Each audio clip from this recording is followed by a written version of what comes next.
Hello friends, welcome all of you.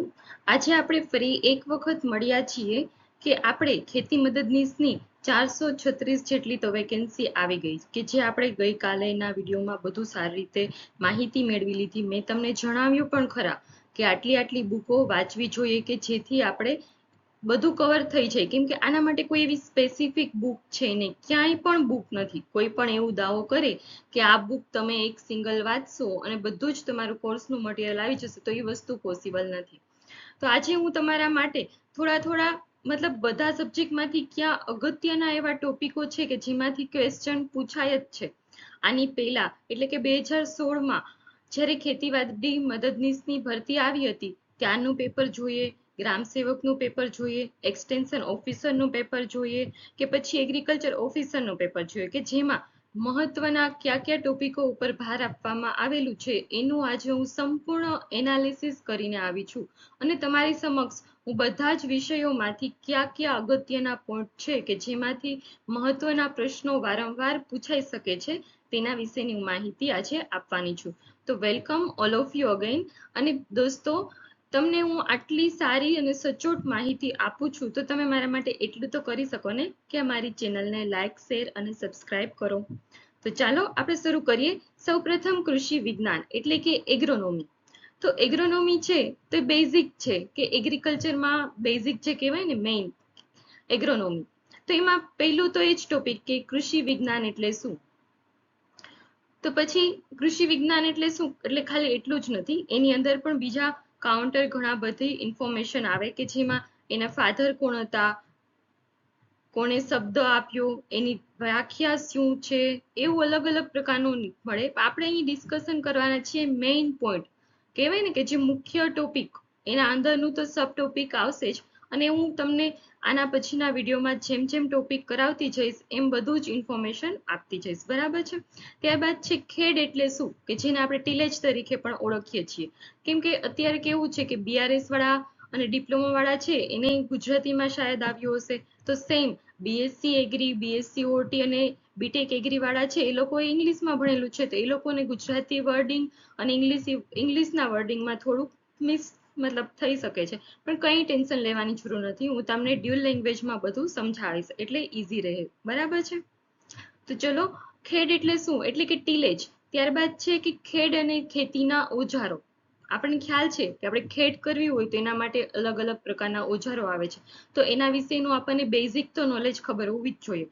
ઘણાને એમ હોય કે હળ કોને કહેવાય, તો ઘણાને ખ્યાલ નહીં હોતો. તો આપણે ખેતીવાડીના જે વિદ્યાર્થીઓ બનીને હળ વિશેનું આપણને ખ્યાલ ના હોય એ તો થોડું પહેલું કહેવાય ને. ચલો, કંઈ વાંધો નહીં. ત્યારબાદ છે આંતરખેડ એટલે શું, તો કે આંતરખેડ કોને કહેવામાં આવે છે એના વિશેનું આપણે ડિટેલ્સમાં બધું સમજીશું. ત્યારબાદ વાવણી એટલે શું, આપણને ખ્યાલ છે ને આ વરસાદ અત્યારે સિઝન ચાલુ થઈ ગઈ છે તો બધા વાવણી શરૂ કરી દીધી હોય છે વરસાદ પડતાની સાથે જ.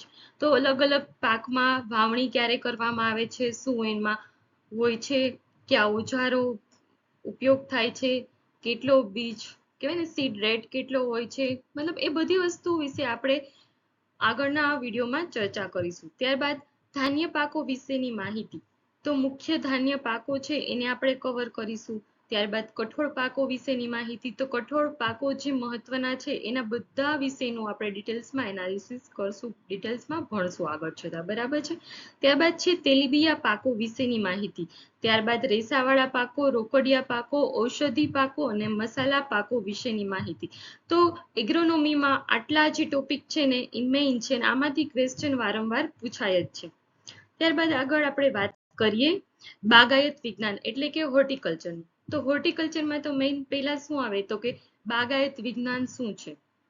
બાગાયતમાં ખાલી બાગાયતી પાકો એનો જ સમાવેશ નહીં થતો, પણ બાગાયત પાકમાં તો આપણે ખ્યાલ છે કે હોર્ટિકલ્ચરમાં ગાર્ડન જે બનાવવાનું આવે, ફોર્મલ ગાર્ડન, ઇનફોર્મલ ગાર્ડન, પછી હેજ કોને કહેવાય, હેન્સ શું છે, એ અલગ ટર્મિનોલોજી છે કે જે વારંવાર હોર્ટિકલ્ચરમાં યુઝ થતી હોય છે, એના વિશેનું પણ આપણે ડિટેલ્સમાં અભ્યાસ કરીશું. ત્યારબાદ છે કે બાગાયતી પાકો માટે આબોહવા અને જમીન. તો કે કયા પાકો માટે કેવી આબોહવા હોવી જોઈએ, કયા પ્રકારની જમીન જરૂરી છે કે એ જમીનમાં જ એ પાકો સારા ઉત્પાદન આપણે મેળવી શકીએ છીએ. આપણને ખ્યાલ છે કે કચ્છમાં તો કે ખારેક સારામાં સારી થાય છે, તેવી જ રીતે આપણને ખ્યાલ છે કે આપણે ગુજરાતમાં તાલાળા જે વિસ્તાર છે એને જીઆઈ ટેગ મળેલું છે. શેના માટે? તો કે કેસર કેરી માટે. તો પ્રખ્યાત છે ને, જે કેસર કેરી તાલાળા વિસ્તારમાં થાય છે એ જ આપણે કેસર કેરી એવું વિચારીએ કે આ કચ્છ વિસ્તારમાં થાય, તો એ વસ્તુ પોસિબલ નથી. તો એના માટેનું આપણે બધા જ પાકો માટે કેવી આબોહવા જરૂરી છે, કેવા પ્રકારની જમીન જરૂરી છે, અને તેમાં કયા ખાતરો નાખવામાં આવે કે જેથી વધુ ઉત્પાદન મેળવી શકાય, તેના વિશેની આપણે વિસ્તૃતમાં ચર્ચા કરીશું. બરાબર છે. ત્યારબાદ વાત કરીએ બાગાયતી પાકોમાં સંવર્ધનની રીતો. જે હોર્ટિકલ્ચર કે મતલબ બાગાયતમાં જેને ડિપ્લોમા કર્યું છે કે બીએસસી હોર્ટી કર્યું છે એ લોકોને તો ખ્યાલ છે જ કે એમાં અલગ અલગ પ્રકારની સંવર્ધનની રીતો આવે છે. પણ એના સિવાયના વિદ્યાર્થીઓ કે જે બીએસસી એગ્રી વાળા છે, બીટેક વાળા છે, બીઆરએસ વાળા છે, કે જેને એટલું ડિટેલ્સમાં ખ્યાલ હોતું નથી સંવર્ધનની કઈ રીતો, કલમો આપણે જેને કહીએ ને સંવર્ધનની રીતો, એમાં કલમોનો સમાવેશ થાય છે, અલગ અલગ પ્રકારની એમાં કલમ પણ આવે છે. તો એ બધા વિશેની આપણે ડિટેલ્સમાં ઇન્ફોર્મેશન લઈશું. બરાબર છે. ત્યારબાદ વાત કરીએ બાગાયતી પાકોમાં છટણી. કેવા પ્રકારની શું દવા વાપરવી જોઈએ, કેવા રોપો તૈયાર કરવા જોઈએ, ત્યારબાદ કેવી રીતના વાવેતર કરવું જોઈએ, હરેક વસ્તુનું આપણે આમાં ઇન્ફોર્મેશન લઈશું. બરાબર છે. ત્યારબાદ વાત કરીએ શાકભાજી પાકો, વેલાવાળા પાકો અને ફળ પાકો વિશેની સંપૂર્ણ માહિતી. આગળ આપણે વાત કરીએ જમીન વિજ્ઞાન એટલે કે સોઇલ સાયન્સ. તો આપણને ખબર છે કે મુખ્યત્વે આપણે જે આ ખેતી મદદનીશની ભરતી છે એમાં વધારે પોર્શન કવર થશે તો એક તો આ સોઇલ સાયન્સમાંથી અને બીજા નંબરે છે એગ્રોનોમીમાંથી. ત્યારબાદ થોડું ઘણું પૂછાઈ શકે છે પ્લાન્ટ બ્રીડિંગ એન્ડ જીનેટિક્સમાંથી. બરાબર છે. બીજા બધા સબ્જેક્ટમાંથી પણ પૂછાવાનું જ છે, એવું નથી કે કશું નહીં પૂછાય, પણ એનું વેઇટેજ થોડુંક ઓછું હશે. પણ આ 2-3 એવા છે કે જેમાંથી વધુ માત્રામાં પૂછાય છે, કેમ કે આમાંથી પ્રશ્નો જ એટલા બધા નીકળી શકે છે. તો તમે જાણો. ચલો પહેલા તો જમીન અને તેના ભૌતિક ગુણધર્મો. તો એના ગુણધર્મો કેવા કેવા છે એના વિશેની આપણે વાત કરીશું. ત્યારબાદ જમીન અને તેના પીએચ અને પોષક તત્વોની માત્રા. તો પીએચ છે તો ખાલી અહીંયા તો એટલું જ લખેલું છે કે પીએચ, પણ પીએચ થી વાત પૂરી થતી નથી. પીએચમાં પણ આવશે કે ક્ષારીય જમીનમાં કેવી પીએચ હોય છે, અમ્લીય જમીનમાં કેવી પીએચ હોય છે, ત્યારબાદ ન્યુટ્રલ પીએચ કોને કહેવાય, એ બધી વિશેની આપણે વાત કરીશું. ત્યારબાદ પોષક તત્વોની માત્રા.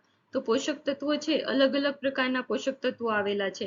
તો કયા જમીનમાં કેવા પોષક તત્વો છે અને એના માટે કયા પોષક તત્વો સૌથી વધુ પ્રમાણમાં રહેલા છે, એના લીધે અલગ અલગ પ્રકારના જમીનનો કલર આપણને જોવા મળે છે.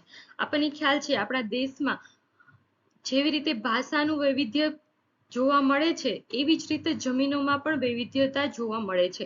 કેમ કે ગુજરાતની જ આપણે વાત કરીએ, ચલો ભારતની તો સાઈડમાં રાખીએ, ગુજરાતમાં જ આખા ગુજરાતમાં એક સરખા પ્રકારની જમીન જોવા મળતી નથી, એમાં પણ વિવિધતા રહેલી છે જમીનોમાં પણ.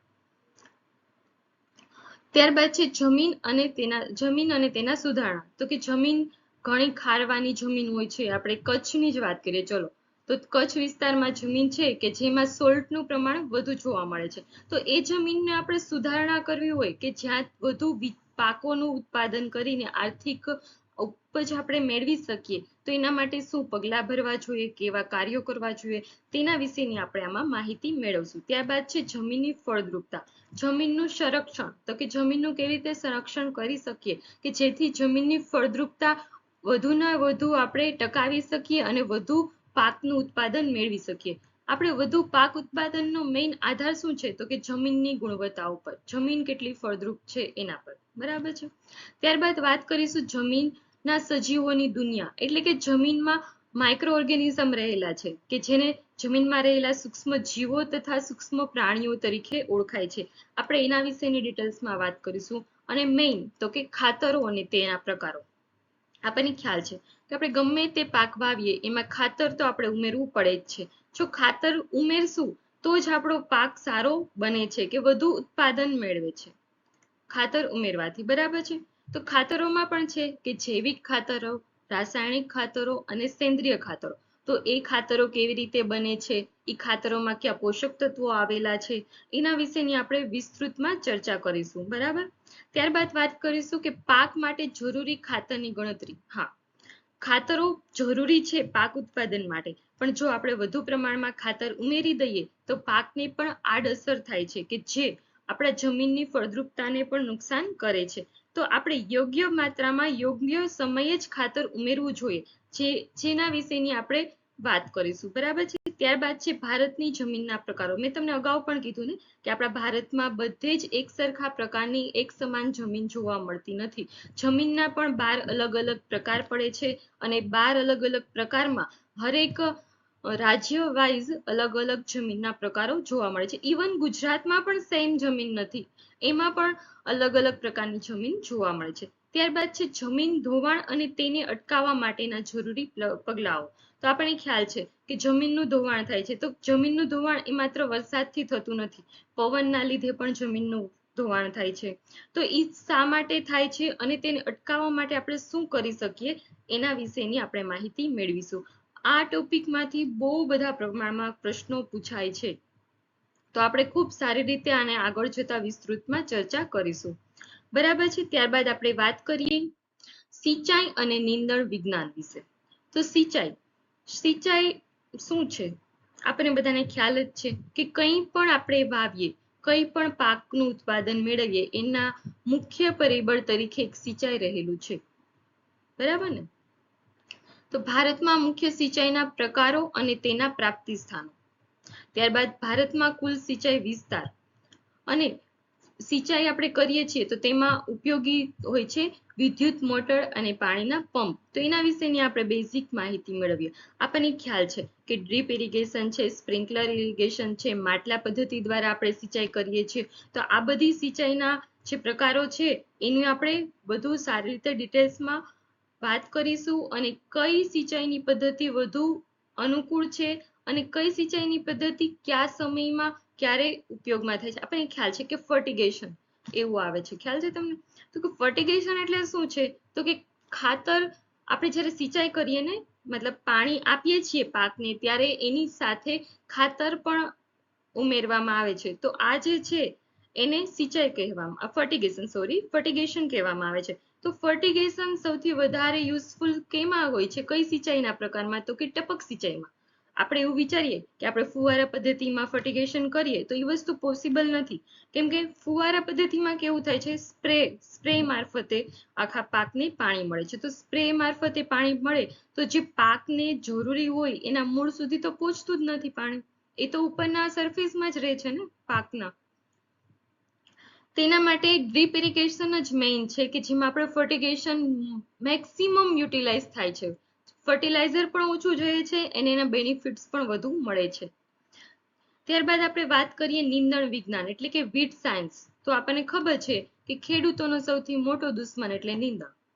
કેમ કે નીંદણ શું છે, તો કે અનવોન્ટેડ વીડ અથવા અનવોન્ટેડ પ્લાન્ટ કે ક્રોપ, જે બી કહીએ, કે જે આપણા પાકને નુકસાન કરે છે. નીંદણ નુકસાન શા માટે કરે છે, તો કે આપણે આપણા પાક છે એને ખાતર આપીએ, પાણી આપીએ, તો એ શું કરે છે, પોતે લઈ લે છે. તો જે આપણે પાક વાવ્યો છે એને તો જરૂરી પ્રમાણમાં મળતું નથી, જેથી આપણું પાકનું ઉત્પાદન ઘટે છે. આના માટે એ નીંદણ એ સૌથી મોટો ખેડૂતોનો દુશ્મન છે, એવું પણ આપણે કહી શકીએ છીએ. તો આપણે વાત કરીશું અહીં નીંદણ શું છે, તેના પ્રકારો શું છે. ત્યારબાદ નીંદણ એ જમીન પર થતી અસરો, કેમ કે વધુ પ્રમાણમાં નીંદણ આવી જાય કે તેથી જમીનની ગુણવત્તા ઘટે છે, ફળદ્રુપતા ઓછી થાય છે. અને જો નીંદણની પાકની ગુણવત્તાના અસરો, મતલબ નીંદણના લીધે પાકની ગુણવત્તા પર શું અસરો થાય છે એના વિશેની આપણે વાત કરીશું. ત્યારબાદ આપણે વાત કરીએ નીંદણ નિયંત્રણ માટેના ઉપાયો. તો કે કયા ઉપાયો આપણે લેવા જોઈએ અને નીંદણને નિયંત્રણ કરવા માટે કેવા પ્રકારની આપણે વીડીસાઇડ યુઝ કરવી જોઈએ. તો કે વીડીસાઇડ શું છે, તો કે નીંદણ નાશક દવાઓ, એને કહેવામાં આવે છે વીડીસાઇડ, બરાબર છે. ચલો આપણે આગળ વધીએ. રોગ નિયંત્રણ અને જીવાત નિયંત્રણ એટલે કે પ્લાન્ટ પેથોલોજી એન્ડ એન્ટેમોલોજી. આ રોગ નિયંત્રણ અને જીવાત નિયંત્રણ, આમાંથી પણ ક્વેશ્ચન ઘણા બધા નીકળે છે. તો કે આમાં આપણે મેઇન વાત કરવાના છે કે મુખ્ય પાકો આપણે વાત કરીએ કે ઘઉં છે, ચોખા છે, ત્યારબાદ ચણા છે, કપાસ છે, તેમજ મુખ્ય જે આપણે ગુજરાતમાં લેવાતા બધા પાકો છે એમાં આવતા મુખ્ય રોગો વિશે અને એમાં આવતી મુખ્ય જીવાતો વિશે આ બધા વિશેની આપણે વાત કરીશું. એને અટકાવવા માટે શું પગલાં ભરવા જોઈએ અને નીંદણ નહીં, જીવાત નિયંત્રણ માટે આપણે કઈ દવાનો યુઝ કરવો જોઈએ છે, ઇન્સેક્ટિસાઇડ કઈ યુઝ કરવી, પેસ્ટિસાઇડ કઈ યુઝ કરવી, એના બધા વિશેની આપણે વાત કરીશું. અને આમાંથી પણ ઘણા પ્રશ્નો પૂછાય છે. રોગ શાના લીધે થાય છે એમાં પણ આવશે, માઇક્રો ઓર્ગેનિઝમ આવશે, જીવાતમાં આવશે અલગ અલગ પ્રકારની જીવાતો કે જે મુખ્ય છે, કે જે સ્પેસિફિક એક રોગ માટે જ જોવા મળે છે. તો એના વિશેની આપણે વાત કરીશું આગળ જતા. બરાબર છે.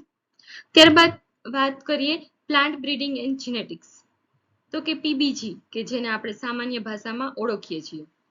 તો વનસ્પતિ સંવર્ધન એટલે શું, કોષ એટલે શું, કોષ કેવી રીતે બને છે અને તેનું કેવું સ્ટ્રક્ચર હોય છે, તો આ બધી જ વિશેની આપણે વિસ્તૃતમાં ચર્ચા કરીશું. ત્યારબાદ છે કે રંગસૂત્રો એટલે શું.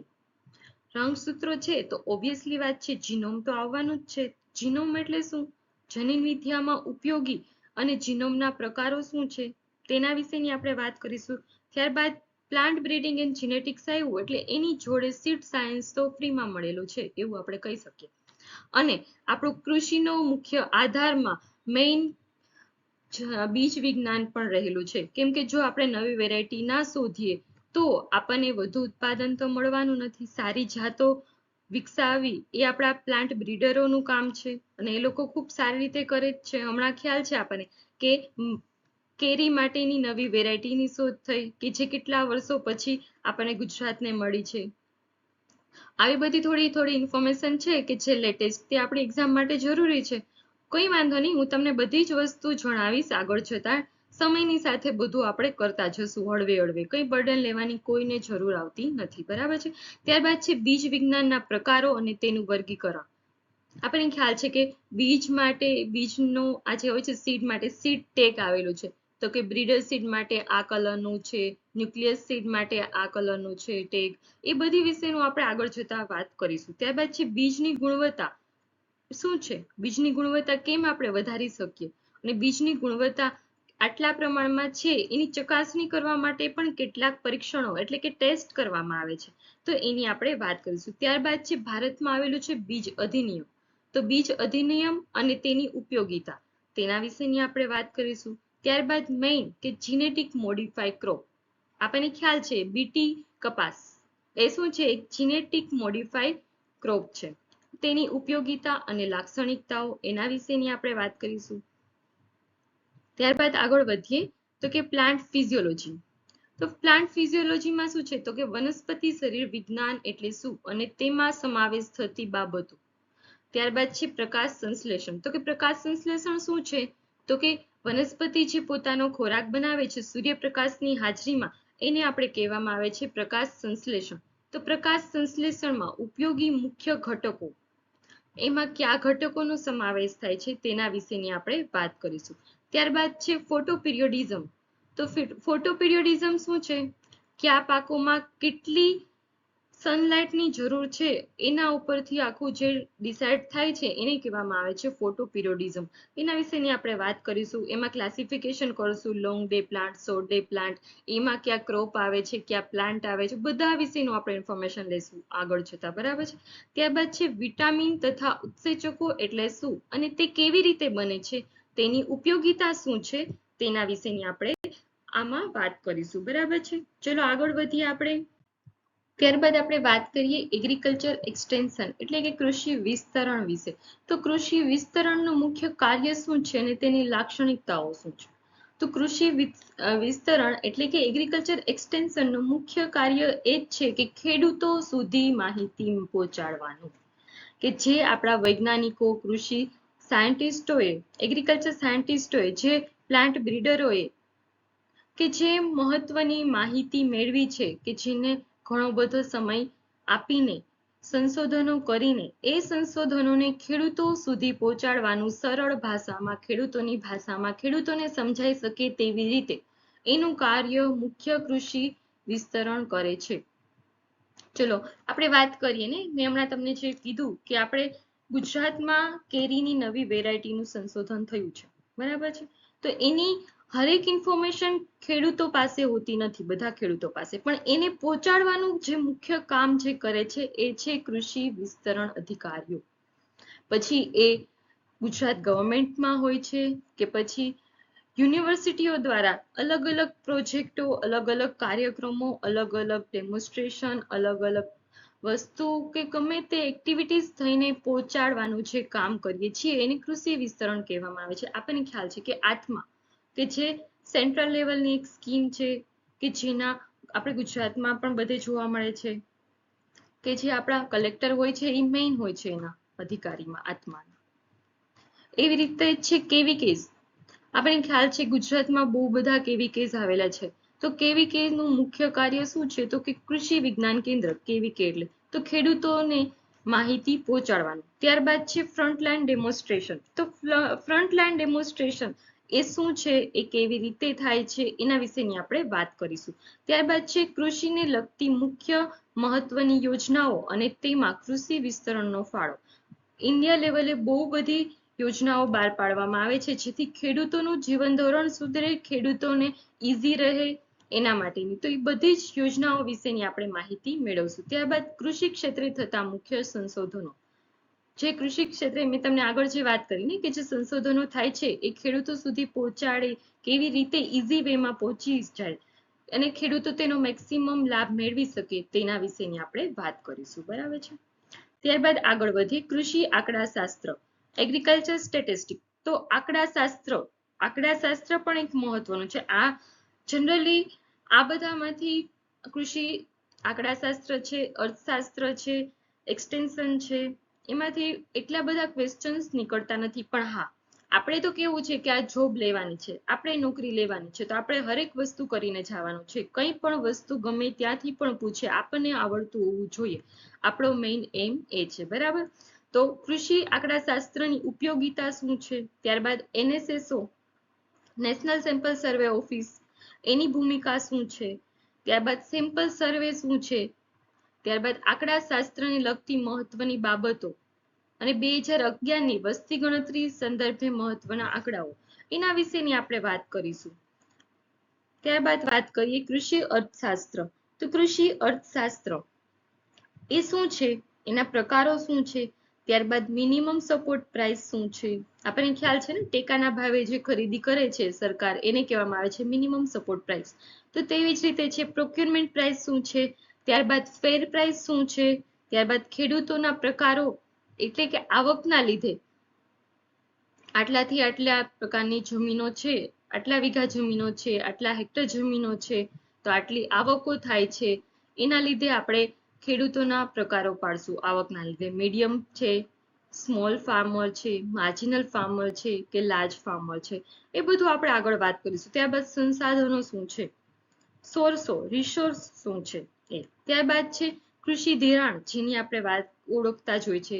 કૃષિ ધિરાણ શું છે આપણને ખ્યાલ હોય જ છે. તો એના મુખ્ય પ્રકારો ક્યાં છે? ત્યારબાદ લોનના મુખ્ય પ્રકારો, short term loan, medium term loan, long term loan, એ ખેડૂતોને મળતી જે લોન છે.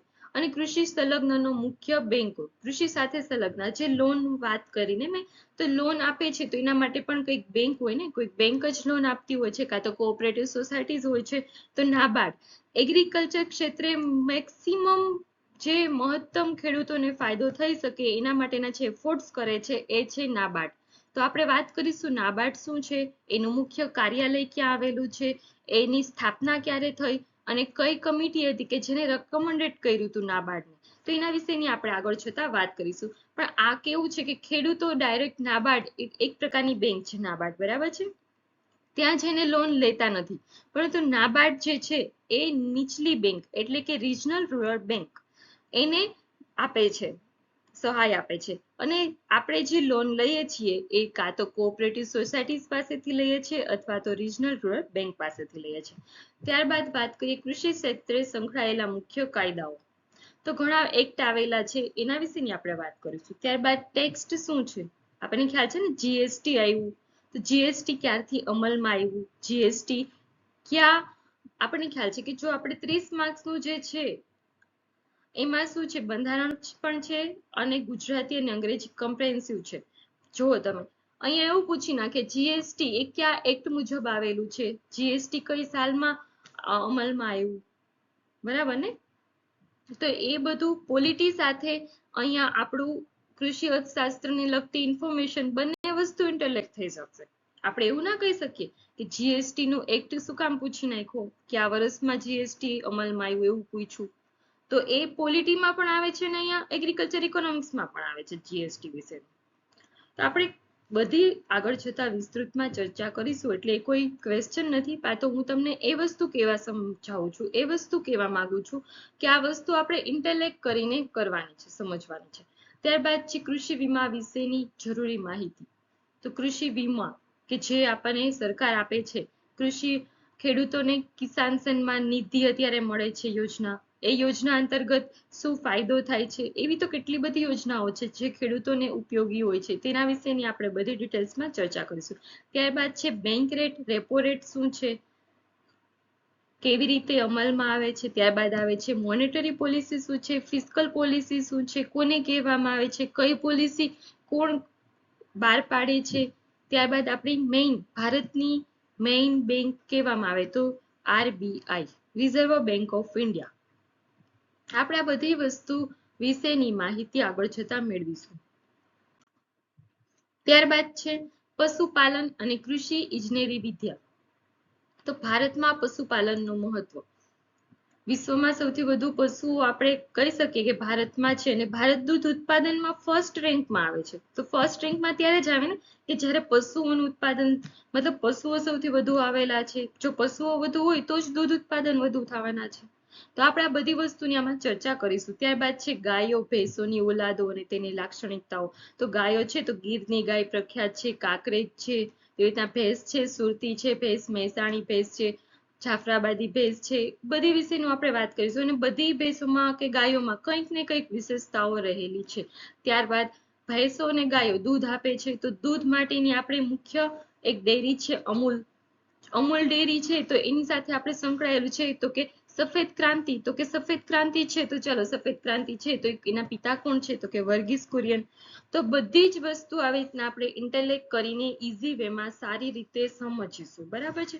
તો દૂધ ઉત્પાદન થઈ ગયું, ડેરીને દૂધ પહોંચી ગયું, તો ત્યાં પહોંચીને પણ શું ક્રિયા થાય, પાસ્ચ્યુરાઇઝેશન. તો પાસ્ચ્યુરાઇઝેશન શું છે, એનું મહત્વ શું છે, એના વિશેની આપણે વાત કરીશું. ત્યારબાદ અમૂલ છે તો અમૂલની સ્થાપના ક્યારે થઈ, એનું કાર્યાલય ક્યાં આવેલું છે, એનડીડીબી નું મુખ્ય કાર્યાલય કયું છે, એના વિશેની આપણે વાતો કરીશું, બરાબર છે. ત્યારબાદ છે લાસ્ટ કૃષિ ઇજનેરી વિદ્યા. તો એમાં છે બાયોગેસ એટલે શું અને તેને ઉત્પન્ન કરવાની રીતો કઈ છે. તો કે બાયોગેસ કેવી રીતે ઉત્પન્ન થાય છે. આપણને ખ્યાલ છે કે બાયોગેસ એનેરોબિક પ્રોસેસ છે, એટલે કે ઓક્સિજનની હાજરી વિના જે કૃષિ પેદાશો છે કે વધારાના જે ઘટકો છે એનું આપણે એક જગ્યાએ એકઠું કરવાનું, અને ઓક્સિજનની હાજરી વગર જે એનું વિઘટન થાય એને કહેવામાં આવે છે એનેરોબિક પ્રોસેસ, બરાબર છે. તો એમાંથી ગેસ ઉત્પન્ન થાય છે અને એને કહેવામાં આવે છે બાયોગેસ. તો બાયો એટલે શું, તો કે સામાન્ય રીતે કહી શકીએ કે વધારાના કચરો કે વધારાના જે પેદાશો, ખેત પેદાશો છે, ગાયનું છાણ છે, ભેંસનું છાણ છે, એનો ઉપયોગ કરીને જે મળે છે એને કહેવામાં આવે છે બાયોગેસ. ત્યારબાદ છે પવન ઉર્જા એટલે શું. અત્યારે આપણી જે નવી ગવર્મેન્ટ બની એમાં પવન ઉર્જા ક્ષેત્રે અને સૌર ઉર્જા ક્ષેત્રે સારું એવું સંશોધન માટેની યોજનાઓ બહાર પડી છે. એ લોકોનો લક્ષ્યાંક છે કે આટલા 500 વોટ છે તો પવન ઉર્જા એ તમિલનાડુમાંથી, અને 500 વોટ ગીગાવોટ સોરી તો ગુજરાતમાંથી આટલી તો પવન ઉર્જા આપણે 2030 સુધીમાં ઉત્પન્ન કરવાની જ છે. તો આવા બધા લક્ષ્યાંકો છે જે લેટેસ્ટ કહી શકાય ને, કરંટ અફેર સાથે ઇન્ટરલેક્ટ કરવાનું છે આ વસ્તુને. તો આપણે એ પણ કરતા જઈશું આગળ જતા. ત્યારબાદ સૌર ઉર્જા એટલે શું અને તેના મુખ્ય લક્ષ્યાંકો ક્યાં છે. ત્યારબાદ છે માનવની કાર્યક્ષમતા એટલે કે મેઇન પાવર, અને પ્રાણીઓ અને ઓજારોની કાર્યક્ષમતા વિશેની માહિતી. તો આપણે આટલા બધા જ ટોપિકોનું મેં તમને હાઇલાઇટ આપી છે કે આ ટોપિકમાંથી આટલી વસ્તુ આવી રીતે હોઈ શકે. અહીંયા એવું નથી કે આટલું જ તમારે કરવાનું છે, આનાથી વધારે ડિટેલ્સમાં પણ આપણે માહિતી મેળવવાની છે, અને આપણે આગળ જતા બધું કરશું, હળવે હળવે બધું કરશું. આપણી પાસે ટાઈમ છે જ હજુ, એક્ઝામ આવશે એની પહેલા હરેક વસ્તુના હરેક ટોપિક તમારી સામે રજૂ થઈ જશે. બસ પણ તમારે એટલું કરવાનું છે, ખાલી આટલું કરીએ તમારું કશું થવાનું નથી. તમને ખ્યાલ છે કે પાર્ટ એ માં મેથ્સ અને રીઝનિંગ પણ આવેલું છે, તો સાથે સાથે તમારે સેલ્ફ પ્રેક્ટિસ પણ કરવાની છે મેથ્સ એન્ડ રીઝનિંગની. ત્યારબાદ છે પોલિટી, તો એ પણ તમારે સેલ્ફ પ્રેક્ટિસ કરવાનું છે. ચલો, હું આ બધા કન્ટેન્ટનું તો તમને મટીરિયલ પ્રોવાઈડ કરી દઈશ, તમારા માટે વિડીયો અપલોડ કરી દઈશ. તમે એટલું કરશો એટલે ઇનફ છે, મોર ધેન ઇનફ છે. હરેક વસ્તુ હું કવર કરવાની છું કે તમને મેક્સિમમ આમાંથી પૂછાઈ શકે અને સારા માર્ક્સ તમે કવર કરી શકો. પણ તમારે સેલ્ફ પ્રેક્ટિસ પણ કરવાની છે ને મેથ્સ રીઝનિંગ માટે, પોલિટી માટે. કેમ કે અત્યારે કેવું છે, ક્વોલિફાઈંગ થઈ ગયું છે, પહેલા જેવું નથી. ચલો, ગ્રામ સેવકની જ્યારે ભરતી આવી હતી એ ટાઈમે તો એવું હતું કે 100 માર્ક્સનું પેપર હતું, તમે ગમે એટલા, અને આપણને ખ્યાલ જ છે એનું મેરિટ કેટલું નીચું હતું. પણ આ વસ્તુમાં એવું નથી, આમાં ક્વોલિફાઈંગ સ્ટાન્ડર્ડ આવી ગયું છે. તો થોડુંક સમયની સાથે આપણે પણ ચેન્જ થવાનું છે, આપણે પણ આપણી સ્માર્ટ સ્ટ્રેટેજી યુઝ કરવાની છે. તો ચલો ફ્રેન્ડ્સ, તમને મારો આ વિડીયો કેવો લાગ્યો? જો તમને સારો લાગ્યો હોય તો તમે તમારા ફ્રેન્ડ્સને લાઇક, શેર અને સબસ્ક્રાઇબ કરજો. Thank you. Bye bye.